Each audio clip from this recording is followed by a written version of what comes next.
오늘은 제목을 부활 후 하신 일이라고 제목을 잡아봤습니다. 예수님께서는 부활하신 다음에 바로 하늘로 승천하지 않으시고 40일 동안 이 땅에 머물다가 하늘로 올라가셨다라고 기록됩니다. 사도행전 1장에 보면은 하나님의 나라의 일들을 말씀하시고 약속된 것을 기다려라 이런 말씀들이 40일 동안에 하셨다라고 나옵니다. 그런데 오늘 본문에 보니까 예수님께서 부활하신 다음에 40일 동안 하신 일들을 우리에게 소개해 주고 있습니다.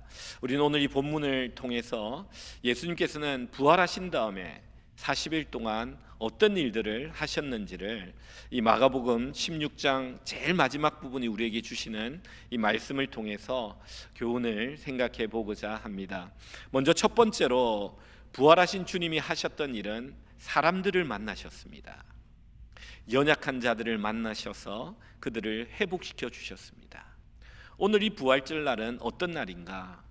우리 주님이 연약한 자들을 만나 주시는 시간입니다. 예수님이 어떤 종류의 사람들을 만나셨는지를 우리가 보기를 원합니다. 첫 번째로 예수님은 슬퍼하고 절망하고 두려워하고 떠는 자들을 만나 주셨다라고 성경은 말합니다. 여러분 9절을 한번 볼까요?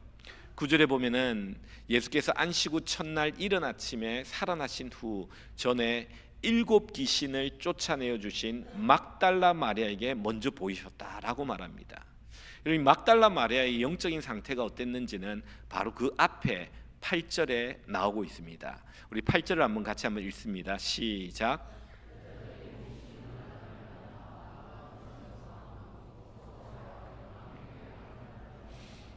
여기 보면 여자들이라고 나와 있는데 마가복음 16장 1절에 보면 3명의 여자가 이른 아침에 예수님의 시신에 향품을 바르기 위해서 올라갔다라고 말합니다. 그 3명의 여자들이 있는데 이 여자들이 3명 다 예수님을 만나러 무덤에 갔는데 무덤이 비워져 있는 거예요.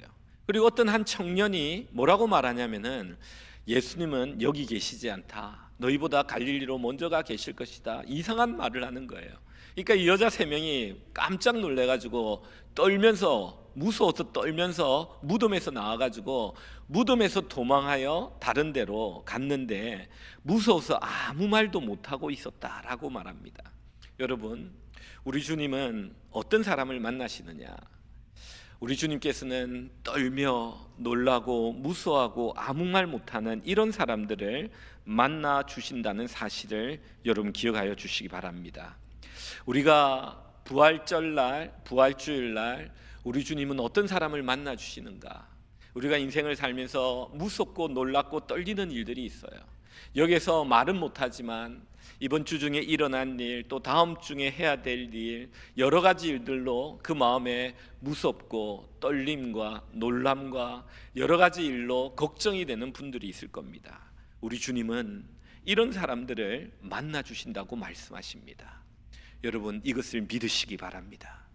여러분 두렵고 걱정되고 떨리고 놀라는 일이 있다면은 주님께 맡기고 부활의 주님을 만나시고 그분께 그것을 맡기시기 바랍니다.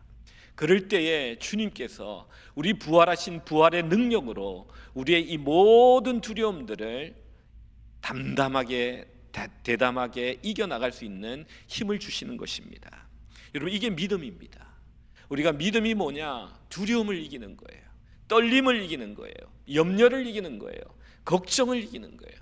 부활의 주님이 만나셔서 하시는 역사가 뭐냐면 절망과 염려와 걱정에 사로잡힌 자들을 그 염려로부터 놓아주는 것, 그 염려로부터 떠나게 하는 것, 그 두려움에 떨리지 않게 하는 이것이 바로 하나님 부활하신 능력의 주님의 능력인 것입니다.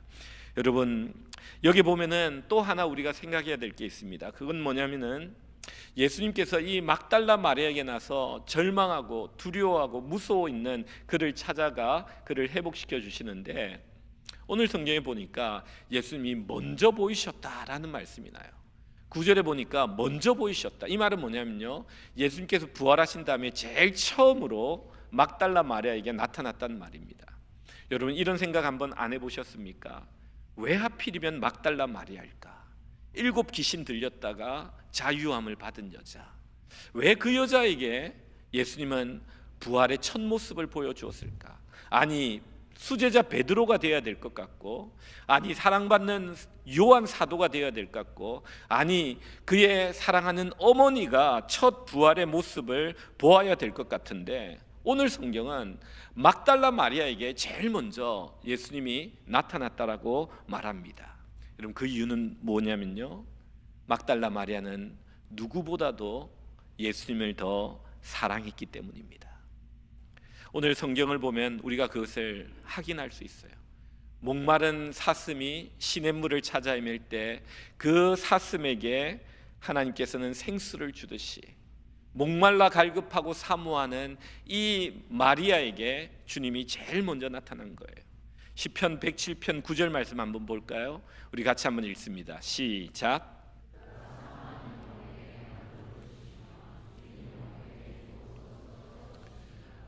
우리 하나님은 사모하는 영혼에게 만족을 주시고요, 줄인 영혼, 정말 가난하고 갈급하여 가진 것이 없어 체험을 바라는 주님을 향하여 강하게 바라보는 사모하는 자들에게 좋은 것으로 채워주신다고 말씀하십니다. 여러분, 관계는요 다 똑같은 것 같지만 그렇지 않아요. 특별한 관계들이 있어요. 그 특별한 관계는요, 특별한 사랑이 있고 특별한 헌신이 있습니다. 여러분, 누가복음 8장 2절과 3절 한번 볼까요? 이 막달라 마리아에 대해서 이야기하는데, 또한 악귀를 쫓아내심과 병고침을 받은 어떤 여자들, 곧 7 귀신 나간 자 막달라인이라는 마리아와, 3절에 보면 헤롯의 청지기 구사의 아내 요한나와 수산나와 또 다른 여러 여자가 함께하여 자기들의 소유로 그들을 섬기더라. 그들은 제자들이에요. 예수님과 제자들.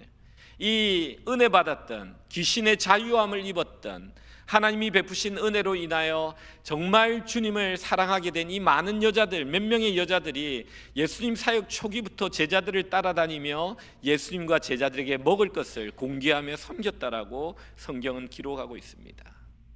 막달라 마리아는 그 초기 처음부터 시작해가지고 끝까지, 여러분, 무덤까지, 십자가 밑까지, 그리고 십자가 밑에서 무덤까지 갔을 뿐만 아니라 무덤에서도 떠나지 않고, 다른 두 여자들은 무서워서 떠났는데 예수님이 없어져서 그 시신이라도 찾고자 그 무서운 무덤에서 그는 울면서 기다리는 모습을 봅니다. 다른 성경에 보면요, 이 막달라 마리아는요 제일 먼저 무덤이 빈 것을 보고 베드로를 찾아갑니다. 그러자 베드로가 놀라가지고 뛰어옵니다. 요한도 뛰어옵니다. 막달라 마리아도 같이 뛰어옵니다. 베드로가 와서 빈 무덤을 이렇게 보다가 이상하다 생각하고 갑니다. 사도 요한도 갑니다. 그때 막달라 마리아가 혼자 앉아서 예수님 어디 계십니까? 절망과 두려움과 걱정과 염려 속에 울고 있을 때 예수님이 그를 찾아오신 겁니다. 사랑하는 성도 여러분, 우리는 우리의 부활절을 한번 돌아봐야 됩니다. 내가 다른 사람들과 다른 부활절을 맞이하기를 원한다면 우리 마리아를 깊이 묵상해야 됩니다. 왜 주님께서는 많은 사람들 가운데 왜 이 특별히 마리아를 제일 먼저 부활을 목격하는 영광을 허락했는가?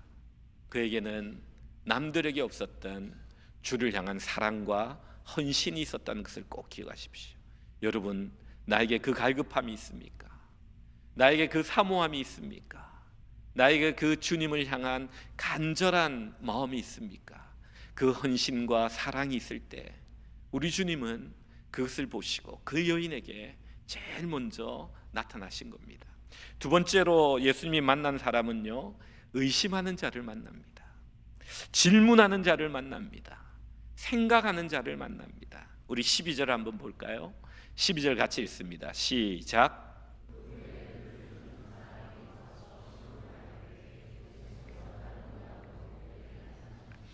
여기 보니까 그들 중, 제자들 중 두 사람, 이 두 사람은요 시골로 간다는데 엠마오 마을로 가는 두 제자를 의미합니다. 엠마오로 가는 두 제자가 있었는데 이 두 제자를 예수님이 만나 주셨다는 겁니다. 병행 본문인 누가복음 24장 15절에 이런 말씀이 있어요. 그 제자들이 내려갈 때 그들이 서로 이야기하며 문의할 때, 여러분, 예수께서 가까이 이르러 그들과 동행하시나, 여기 보면은 문의했다는 말이 나와요. 이 문의했다는 말이 뭐냐면요, 서로 궁금한 것들을 질문하며 생각했다라는 말이에요. 서로 이런 이야기들을 하는 거죠. 예수님께서 살아났다는 말을 하는 여인들이 있어. 누가 또 그것을 봤대. 이러면서 이런 이야기들을 그들이 엠마오로 가면서 하면서 질문하고 고민하고 생각하고 있었던 사람이 바로 엠마오로 가던 두 제자였다는 겁니다. 여러분, 오늘 우리는 여기서 다 예배를 드리고 있지만 여기에서도 부활을 잘 믿지 못하는 분이 계실 수 있습니다. 어떻게 죽은 자가 살아날 수 있지? 정말 예수님이 죽었다가 살아났을까 고민되고 의심이 되고 질문이 나오고 이런 분들이 있을 수 있습니다. 여러분, 놀라운 사실은 우리 주님은 이런 분들을 만나 주신다는 겁니다. 과거에 이런 우리들을 우리 주님은 만나 주셨습니다. 신앙을 가질 때 지성적인 분이 계세요. 이성적인 분이 계세요. 도저히 이해가 되면 믿지 못하는 회의와 의심 가운데 있는 분들이 있을 수 있습니다. 여러분, 이런 분들은요, 자기가 생기는 의문과 질문들이 장애물이 아니란 사실을 기억하십시오. 그것은 디딤돌이 됩니다. 내 한계를 뛰어넘는 디딤돌이 돼요. 내가 진지하게 궁금하고 모르는 것들을 진실하고 겸손하게 공부하고 연구하다 보면은, 배우게 되면은, 여러분, 그것은 나에게 진리가 되고 나의 한계를 뛰어넘어 새로운 영적 세계가 열리는 놀라운 계기가 된다는 사실을 아시기 바랍니다. 성경 공부를 하다 보면은 목사님, 제가 너무 궁금한 것도 많아가지고 또 공부에 방해될까 질문하기가 미안합니다, 이런 분들 계신데요. 여러분, 그렇지 않아요. 나의 그 궁금함이 장애물이 아니라 디딤돌이 되어 내 신앙을 더 확신의 신앙의 자리로 도약시킨다는 사실을 여러분 잊지 마십시오. 중요한 것은 정직하셔야 됩니다. 정직하게 질문하고 겸손하게 연구하고 공부하다 보면 우리 주님께서, 부활의 주님께서 우리를 만나 주신다는 거죠. 어떤 한 사람은요, 예수님의 부활이 허구라는 생각이 듭니다. 그래서 공부하기 시작했고 성경을 찾아보기 시작했고 여러 가지 연구들을 하기 시작합니다. 해보니까 예수님에 대한, 부활에 대한 여러 가지 가설들이 있다. 부활이 아니란, 보니까 시체 도적설이 있어요. 그러니까 예수님이 평상시에 부활한다고 말씀하셨기 때문에 제자들이 예수님의 시체를 숨겨놨다. 밤에 가가지고 무덤에서 어디 숨겨놓고 부활했다라는 이 시체 도적설이에요. 또 다른 건 뭐냐면 기절설이 있어요. 예수님께서 죽은 줄 알았는데 십자가에서 죽지 않고 기절하고 계셨다가 3일 뒤에 깨어나신 것이다. 뭐 이런 여러 가지 설이 있어요. 그래서 그런 가설들을 보고 연구를 하다가 이 사람이 깨닫게 된 게 뭐냐면은, 마태복음에 보니까 시체가 훔쳐갈 걸 알고 당국이 철저하게 군인을 세우고 경비를 세워가지고 돌을 막아가지고 못 훔쳐가게 해놨더라고요. 또 보니까 자기가 공부를 하면서 깨닫게 된 게 뭐냐면은, 제자들이 숨겨놨다든지 아니면 제자들이 예수님께서 살짝 기절했다 깨어났다든지 이런 여러 가지 가설들, 그 외 가설들이 보다 보면 다 이것이 예수님이 죽었다 살아난 게 거짓인데, 그렇다면 제자들이 어떻게 이 거짓을 위해 그의 목숨을 던질 수 있느냐, 이것이 그에게 와닿았다는 거예요. 예수님의 제자들 10명은요 다 순교합니다. 그리고 마지막 사도 요한, 나중에 이야기했지만 그는 90이 넘도록 살지만 정말 많은 핍박과 환난과 고난 가운데 순교적 삶을 살았어요. 제자들이 그 부활이 가짜라면은 그 가짜를 위해 목숨을 던진다, 이런 일이 있을 수 있겠는가? 이러면서 이분이 예수 그리스도의 부활을 진실로 믿게 되며 이 역사적인 사건 앞에 마음의 문을 열게 된 겁니다. 여러분, 이런 분들이요 되게 많아요. 제가 그분들에 대한 글과 책들을 좀 읽으면서 참 은혜를 많이 받았는데요, 그분들 이야기만 하면 한 시간이 그냥 다 지나가도 부족할 정도로 많아요. 여러분, 분명히 기억하십시오. 절대로 잘 믿어지지 않는다고 낙심하지 마십시오. 예수님의 제자들 가운데 2명의 제자도 서로 질문하며 생각하며 그리고 그 부분을 의심하며 이렇게 나갈 때 우리 주님께서, 부활하신 주님께서 찾아오셔서 말씀을 가르칠 때 그 가슴이 뜨거워졌다고 말해요. 그리고 눈이 밝아져 부활하신 예수님을 만나게 되었다고 성경은 말합니다. 여러분, 우리가 정직하게 고민할 때 우리 주님은 찾아오셔서 우리를 만나주시고 부활의 신앙을 주시는 분이심을 믿으시기 바랍니다. 세 번째는 뭐냐? 부활을 믿지 않는 사람이 있었어요. 부활을 목격했던 사람이 나타나서 나는 부활하신 주님을 만났다고 말하는데 그것을 믿지 못하는 사람이 있었어요. 우리 한번 볼까요? 근데 우리 주님은 이런 사람도 만나 주신다는 거예요. 우리 주님이 얼마나 좋으신 분인지 몰라요. 우리 10절 11절 한번 봅시다. 10절 11절 마리아가 시작.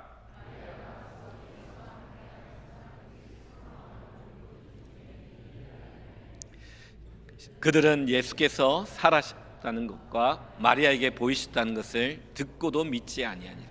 그럼 10절로 가보면요, 이 사람들은 어떤 사람이냐면 마리아가 먼저 예수님 만났습니다. 그래서 예수와 함께 하던 사람들이면 제자들이에요. 11명의 제자들이 슬퍼하며 울고 있는 중에 이 사실을 마리아가 가서 알린 거예요. 근데 11절에 뭐라고 말하고 있냐면 이 제자들이 그것을 듣고도, 마리아가 보이셨다는 것을 듣고도 믿지 않았던 거예요. 여러분, 다른 사람이 아니에요. 제자들입니다. 여러분, 여기 한 번이 끝이 아닙니다. 여러분, 13절 한번 보겠습니다. 13절 읽습니다. 시작.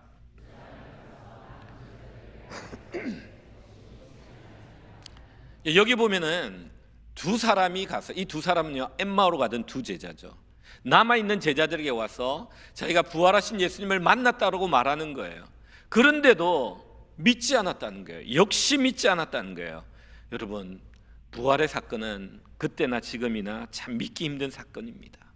3년이나 제자들과 함께 하시며 죽어가는 사람도 살리는, 죽었던 사람도 살린 그 기적을 보았던 제자, 예수님께서 고난을 받고 살아날 것이라는 예언을 했음에도 불구하고 이 제자들도 예수님의 이 부활의 사건을 목격했다는 사람의 말도 믿지 못한 거예요. 두 번이나 와서 말하는데요. 여러분, 예수님은 이런 믿지 못하는 제자들을 찾아오십니다. 얼마나 좋으신 분인지 몰라요. 14절 우리 같이 한번 봅니다. 시작. 그 후에 11 제자가 음식 먹을 때에 예수께서 그들에게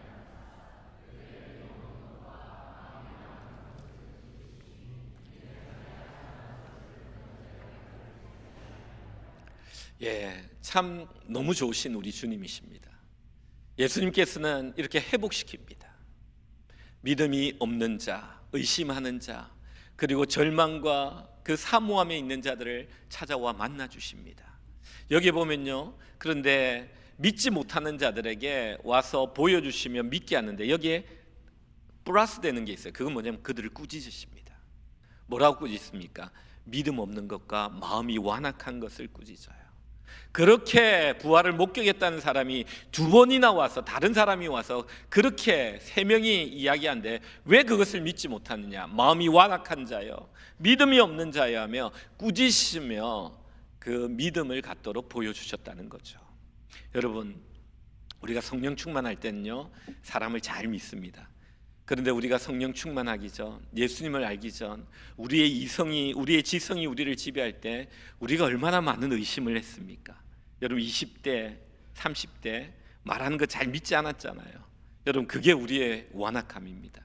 그러나 성령이 들어오면 문제가 너무 잘 믿는다는 거예요. 주님은 뱀처럼 지혜로운 거예요. 사람을 잘 믿지만 뱀처럼 지혜롭게 사람을 잘 분별하라고 했어요. 성령이 충만하면요, 모든 사람들을 좋은 면을 보고 잘 믿어요. 그러나 뱀처럼 지혜롭게 분별해야 됩니다. 그러나 우리에게 이 성령의 충만함이 조금이라도 떨어지면 의심이 들어오고 완악함이 들어오고 또 믿지 못하는 이런 모습들이 생깁니다. 그런데 오늘 성경에 보면요, 우리 주님은 이런 사람들을 찾아오십니다.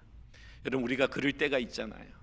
이 세 명의 종류의 어떤 한 부류의 사람일 수도 있지만 우리가 그때마다 이 세 번의 경험들을 할 때가 있지 않습니까? 절망할 때가 있었고, 두려워 떨 때가 있었고, 그리고 의심될 때가 있었고, 고민될 때가 있었고, 그리고 들어도 믿음이 생기지 않을 때가 있지 않았습니까? 그런데 우리 주님은 얼마나 좋은지 이 세 명의 사람들을, 종류의 사람들을 찾아와서 부활하신 이 부활의 모습을 보여주시며 그들에게 믿음을 주신다는 겁니다. 여러분, 이 부활절 날은 우리가 이 주님을 만나야 됩니다. 여러분, 이 자리에 여러분의 심령의 상태가 어떤 상태로 있든지 간에, 이 세 종류의 어떠한 한 종류의 상태로 있든지 간에 우리 주님은 여러분을 와서 만나기를 원하시고 그리고 여러분에게 부활의 놀라운 믿음을 주기 원한다는 사실을 믿으시기 바랍니다. 여러분, 믿고 주님을 바라볼 때 주님은 그 부활의 모습을 여러분들에게 보여주실 것입니다. 두 번째는 뭐냐? 우리 주님은 40일 동안 계시면서 이 부활의 주님을 모습을 보여주시며 연약한 자들의 믿음을 회복시킨 다음에 두 번째는 복음을 전하라는 명령을 하십니다. 여러분 15절 우리 같이 한번 볼까요? 같이 읽습니다. 시작.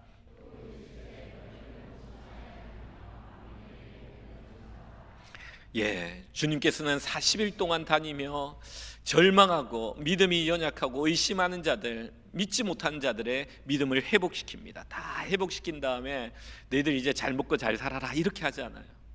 그 믿음을 잘 회복시킨 다음에 이 부활의 놀라운 기쁨을, 이 능력을 다른 사람들에게 전해라. 온 천하에 다니며 만민에게 이 복음을 전하라고 명령하고 있습니다. 여러분, 이 명령은요 선택사항이 아닙니다. 필수사항이에요. 예수님을 믿는 사람, 부활의 주님을 만난 사람은요 그 기쁨과 그 능력을 혼자만 향유하고 사는 것이 아니라 이것을 내 주위에 알지 못한 사람들에게 전해야 될 놀라운 책임이 있다라고 우리 주님께서 말씀하고 있습니다. 여러분, 이런 질문을 던질 수 있습니다. 어떻게 온 천하에 다니며 그리고 만민에게 복음을 전할 수 있느냐? 어떤 사람은 목사님, 만 명에게 복음을 전해야 됩니까? 이렇게 잘못 읽는 분도 계신데요. 여러분, 우리가 온 천하에 다니며 어떻게 만민에게 복음을 전할 수 있습니까? 가장 선교 여행을 많이 했던 이 사도 바울은 이렇게 말합니다. 나는 이방인을 위해 부름받았고 베드로는 유대인을 위해 부름받았다고 하나님의 부름받은 자기의 민족과 영역과 사역터가 있었던 것을 우리는 보게 됩니다. 그렇습니다. 주님께서는 제자들을 불러 각자의 허락한 땅에, 보냄받은 땅에 보내셔서 그 땅에서 그 민족과 그 도시를 위해 사역하게 하십니다. 보면요, 사도 요한은요 에베소에서 사역을 많이 해요. 마가는요 이집트에, 여러분 이집트에 가보세요. 마가가 전한 그 교회가 아직까지 역사 가운데 이집트의 남부에 아주 교회가 아직까지 내려오는 것을 보게 됩니다. 여러분, 도마는요 인도까지 갔어요. 12제자의 그 행적들을 쫓아보면요 겹치는 지역도 있지만 하나님이 그들을 부르셔서 그들에게 사역하게 하신 땅들이 있더라고요. 여러분, 우리 이렇게 하나님은 만민에게 복음을 전하는 것입니다. 하나님은 우리에게 주신 땅이 있어요. 우리는 그 땅에 가서 하나님이 나에게 주신 이 부활의 기쁨의 복음을 전하면 되는 거예요. 오늘날 우리 교회가 어떻게 온 천하에 다니며 만민에게 복음을 전합니까? 많은 각지의 부름받은 선교사님들과 협력하며 그 땅에서 최선을 다하는 그 선교사님과 협력하며 이 세상의 온 천하에 복음을 전하고자 하는 겁니다. 여러분, 이때 중요한 것은 뭐냐면요, 우리 교회뿐만 아니라 여러 다른 교회가 세계에 뻗어져 나간 이 선교사님과 협력하면서 정말 이 세계 온 천하에 방방곳곳에 하나님의 복음을 전해야 될 책임이 있다는 겁니다. 교회는 이것이 교회와 성도들에게 준 사명임을 기억해야 돼요. 이번에 터키에 갔을 때 이고니온이라는 도시에 갔어요. 그 도시에 갔는데요, 그 산맥, 토로스 산맥을 오른쪽으로 해가 쭉 산길을 가는데요, 뭐 강원도 같은데요, 그 산길을 가가 쫙 가는데요, 갑자기 이고니온 도시가 딱 도착했는데요, 저는 뭐 작은 도시인 줄 알았는데 엄청나게 큰 도시, 230만 명이 살아요. 얼마나 크겠어요. 근데 그게 있잖아요, 교회가 하나도 없어요. 교회가 하나도 없어요. 그게 선교사님들이 가가지고 가정교회를 세우고 막 이랬는데 1년 반 전에 그게 강한 이슬람의 어떤 그 종파가 있는데 선교사님들을 다 조사해가 다 쫓아냈대요. 그래서 가정교회를 몰살시킨 거예요. 가보니까 그 교회에 예배드린 교회가 세워진 교회가 하나도 없는 거예요. 너무 마음이 아팠습니다. 여러분, 우리는 그런 곳에 가서 복음을 전해야 되는 겁니다. 여러분, 예수님께서는요 제자들에게 이렇게 말합니다. 너희들이 성령이 임하면 예루살렘과 유대와 사마리아와 땅끝까지 가서 복음을 전해라. 땅끝 온 천하에 어떻게 가느냐? 그 방법이 일단은 예루살렘이에요. 여러분, 가정의 복음을 전해야 돼요. 그 다음에 유대는요 민족입니다. 우리 민족에게. 그 다음에 사마리아는요 이웃 나라예요. 그 다음에 땅끝은요 이웃 나라가 아닌 이 세계에 있는 모든 나라들이에요. 우리가 이렇게 교회가 또 우리 개인이 복음을 전해 나가야 돼요. 우리 주위에 우리 가정, 그리고 우리 민족, 그리고 우리 이웃 나라, 그리고 땅끝까지 복음을 전해야 돼요. 제가 신학 대학원 다닐 때 읽었던 책 중에 참 제목이 너무 좋아 아직 기억나는 책이 있어요. 세계를 품은 그리스도인. 너무 그 단어가 좋더라고요.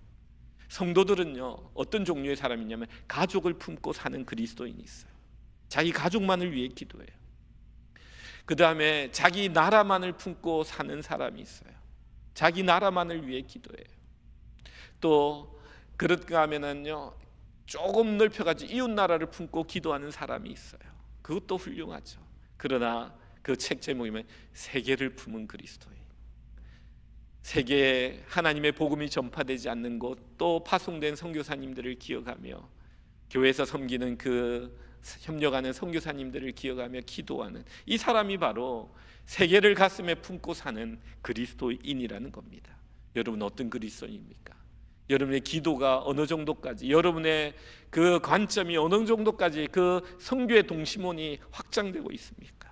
여러분 다음 주에 선교 펀드레이징 하는데 재밌는 것도 많다고 그럽니다. 여러분 많이 참석하세요.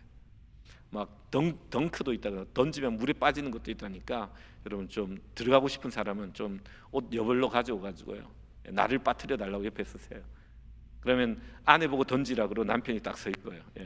재밌을 것 같아요. 여러분 항상 저를 빠뜨리려고 그러더라고요. 여러분 우리가 세계를 품으면 좋겠어요. 그리고 이 복음을 전파하는 목표가 있는데요 16절에 보니까 이런 말씀이 있습니다.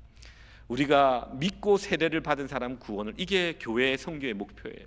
여러분 교회 데리고 오는 것만으로 만족하지 마세요. 그들이 데리고 오는 정도가 아니라 와서 예수 그리스도를 만나고 세례를 받고 구원을 받는 것이 우리 선교와 전도의 목표가 되어야 된다는 겁니다. 이렇게 될 때 하나님께서 놀라운 선물을 주세요. 놀라운 약속을 주세요. 어떤 약속이냐? 여러분 17절을 볼까요? 17절에 보니까 이렇게 믿는 자들에게 이러한 표적이 따른다. 여러분 이게 약속이고 선물입니다. 이 믿는 자들에게 하나님을 믿고 또 그 믿음에 순종하여 세상을 향해 나아가 복음을 전하고 선교하는 자들에게는 기적이 따라온다는 거예요. 기적이 앞서가는 게 아니라 기적이 따라옵니다. 이 순서를 바꾸면 안 돼요. 선교와 전도가 먼저예요. 내가 하나님의 복음을 전하는 이 일에 헌신하고 내 주위에 있는 사람들에게 이 복음을 전할 때 하나님께서 함께 하시는, 예수님이 함께 하시는 표적이 따라오면서 이 복음이 얼마나 확실한 것인지를 그들에게 증거하신다는 거죠. 여러분 어떤 증거가 나타납니까? 곧 그들이 내 이름으로 귀신을 쫓아내며 새 방언을 말하며 18절 볼까요? 뱀을 집어올리며 무슨 독을 마실지라도 해를 받지 않으며 병든 사람에게 손을 얹은 적 나으리라. 여러분 사도 바울 기억합니까? 멜리데 섬 유라굴라 강풍을 만나 섬에 그들이 갔을 때에 이 바울이 추운데 숯불에 손을 째다가 뱀이 바울을 물어요. 그러니까 섬 사람들이 어떻게 생각하냐면 저 사람은 정말 큰 죄인인가 보다. 바다에서 구원받았지만 저 독사에게 물렸으니 곧 죽을 것이다 생각해요. 그런데 사도 바울이 뱀에 그 독사에 물렸는데 죽지 않으니까 이 섬 사람들이 깜짝 놀래가지고 그 섬 모든 사람들이 사도 바울이 전하는 말을 듣고 다 예수를 믿은 기록이 나와요. 이게 바로 그 기록입니다. 여러분 터키에 가면은 에베소라는 곳에 사도 요한의 무덤이 있어요. 가이드가 뭐라고 말하냐면요 이런 말을 해요. 이 사도 요한의 무덤은 확실합니다. 여기에서 사도 요한이 확실히 묻힌 것을 우리가 확실히 아는데 다른 것들은 이 근처일 것이다, 이 근처 어디인가일 것이다 이렇게 말하는데 사도 요한의 무덤은 확실하다는 게 왜 확실하냐? 사도 요한이 죽고 나서 사람들이 사도 요한 죽은 데 와가지고 기도를 한다는 게, 흙을 머리에 뿌리고 막 그랬다는 게, 그러면서 그 앞에 기도했는데 이유가 뭐냐면은 그렇게 했다고만 가이드가 이야기하더래요. 그날 밤 가가지고 제가 좀 자료를 찾아봤어요. 찾아보니까요 이 사도 요한이 로마로 잡혀가요. 로마로 잡혀가가지고 고문을 당하고요. 그런데 그 고문이 어떤 고문이냐면요 독을 몰래 타가지고요 사도 요한을 죽이려고 먹여요. 근데 사도 요한이 죽지 않는 거예요. 이런 사실들이 알려지면서 이 사도 요한이 순교를 하고 싶어도 못하는 하나님의 큰 은혜가 그를 보호해가지고 그가 자연사하게 됐는데, 그 사실을 알고 이 사도 요한의 무덤에 그 능력과 신비가 있을 거라 생각해서 사람들이 바울과 베드로의 그 옷자락과 손수건을 아픈데 얹었을 때 나음을 받았듯이 그 묻힌 무덤에 가가지고 그 흙을 뿌리면서 그렇게 기도했다는 거 아닙니까? 여러분, 성경은 이렇게 말합니다. 표적이 따를 것이다. 우리에게 이 표적을 우리가 생각할 때 좀 조심해야 될 게 있어요. 이 표적이 하나님을 시험하는 것이 되면 안 돼요. 어떤 사람은요, 저 아리조나에 가면요, 그런 미국의 이단이 있었어요. 이 말씀을 잘못 해석해가지고 요 앞에 모래 이런 걸 하나 놔두고요, 레더 스네이크 뭐죠? 방울뱀을 풀어놓고요, 이 16장의 말씀에 의하면은 뱀을 집어도 물지 않는다고 했습니다. 뱀을 집어먹도 이런 그런 예배 드리는 이단이 있었어요. 미국에 많이 죽었습니다. 뱀에 물려가지고.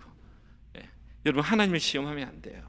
성경은 뭐라고 말하냐면요, 말씀을 가지고 복음을 가지고 그 영혼을 불쌍히 여기는 마음으로 나갈 때 표적이 따라온다는 거예요. 표적이 따라오는 거예요.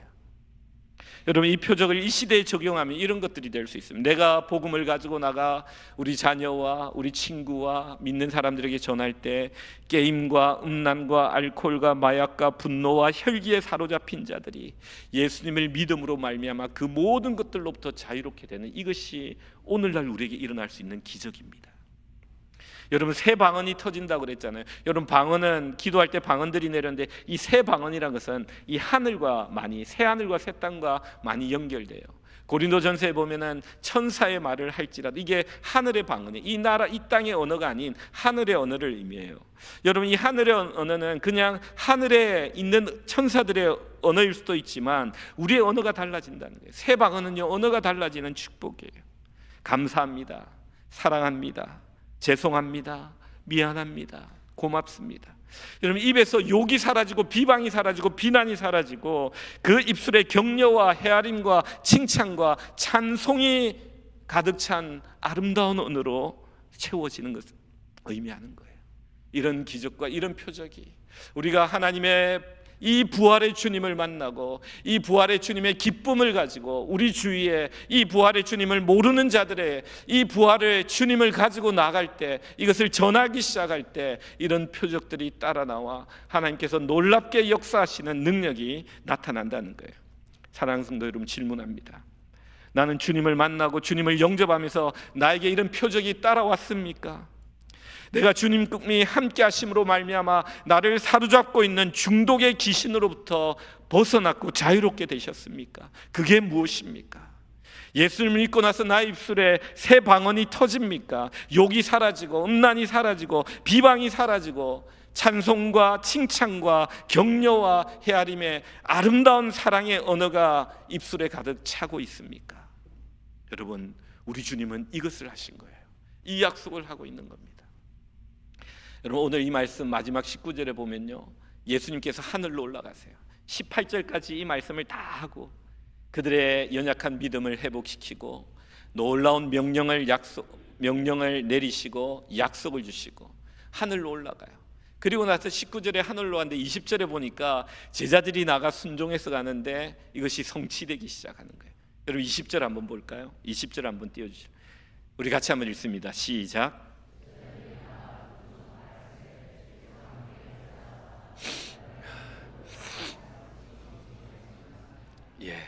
하늘로 올라가서 우리 주님이 너무 기쁘셨을 거예요. 내가 말했던 명령을 순종하여 나간 자들에게 예수님께서 함께 하시며 따르는 표적으로. 여러분, 오늘 이 시대는요, 경건의 모양으로 세상에 복음을 전할 수 없습니다. 경건의 능력이 있어야 돼요. 우리가 주님을 진심으로 믿고 그 주님을 따르고 그 주님의 사랑에 감료되어 우리가 그 주님을 전하기 시작할 때 표적이 따르며 하나님의 역사가 나에게, 그리고 이 복음을 받는 자들에게, 그 가정에, 그 교회에 나타난다고 말씀하고 있는 것입니다. 이 축복이 우리의 축복이 되기를 주님의 이름으로 축원드립니다.